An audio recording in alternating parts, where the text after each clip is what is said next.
রাসেলস ভাইবার সহ যে কোনো সাপে কাটা রোগীর জীবন রক্ষায় প্রয়োজনীয় সময় নষ্ট না করে দ্রুত চিকিৎসা শুরু করা দরকার। এ বিষয়ে সচেতনতা বাড়ানোর উপরে জোর দিচ্ছেন চিকিৎসকেরা। এছাড়া অনেক জায়গায় উপজেলা পর্যায়ে চিকিৎসা সেবা নিশ্চিত করতে অ্যান্টিভেনম পাঠানোর প্রক্রিয়া শুরু হয়েছে। নগদের কাছে সব গ্রাহকই প্রিয়, তাই তো সারা দেশে ক্যাশ আউট চার্জ সবচেয়ে কম। গত মাসে খেতে কাজ করার সময় সাপে কাটে চারঘাটের কৃষক হেফজুল হককে। মৃত রাসেলস ভাইপার বা চন্দ্রপোড়া সাপ হাতে নিয়েই তিনি হাজির হন রাজশাহী মেডিকেলে। চিকিৎসা নিয়ে সুস্থ হয়ে বাড়ি ফেরেন তিনি।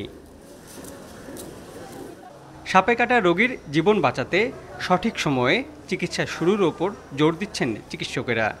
অনেক ক্ষেত্রে ৯ থেকে ১৩ ঘন্টা বিলম্বিত হয়ে তারা আমাদের কাছে আসছে। সেক্ষেত্রে রোগী বাঁচানোর সম্ভাবনা আসলে অনেকাংশে কমে যায় এবং রোগীর সুস্থতার হারও কমে যায়। তো গতবার থেকে একটু বেশি হচ্ছে, কিন্তু এখনই সেটা আতঙ্কিত হয়ে যাওয়ার মতো পর্যায়ে পৌঁছে যায় নাই।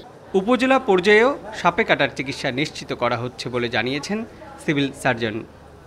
রাসেল ভাইপারের কামড়তে যে মানুষ বেশি মারা যাবে ওটা সেরকম না, চিকিৎসা কিন্তু বেশিরভাগ রোগী ভালো হচ্ছে। আশা করি যে ২-১ দিনের ভিতরে আমাদের সবগুলি উপজেলাতেই অ্যান্টিভেনম পাওয়া যাবে এবং রোগীর যে চিকিৎসা অ্যান্টিভেনম দিয়ে সেটা শুরু করতে পারবো। এদিকে রাসেলস ভাইপার বা চন্দ্রপোড়া সাপ নিয়ে অযথা আতঙ্কিত না হওয়ার পরামর্শ দিচ্ছে বন বিভাগ। নির্বিচারে সাপ মারা বা সেজন্য পুরস্কার ঘোষণা দণ্ডনীয় অপরাধ বলেও জানিয়েছেন কর্মকর্তারা। বন্যপ্রাণী আইন অনুযায়ী আপনি যে কোনো বন্যপ্রাণী আপনি হত্যা করতে পারবেন না।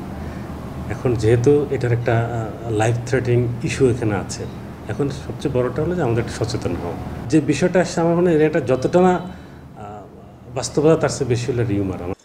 রাজশাহী মেডিকেলে এবছর সাপে কাটা রোগী ভর্তি হয়েছে ৩৪৯ জন।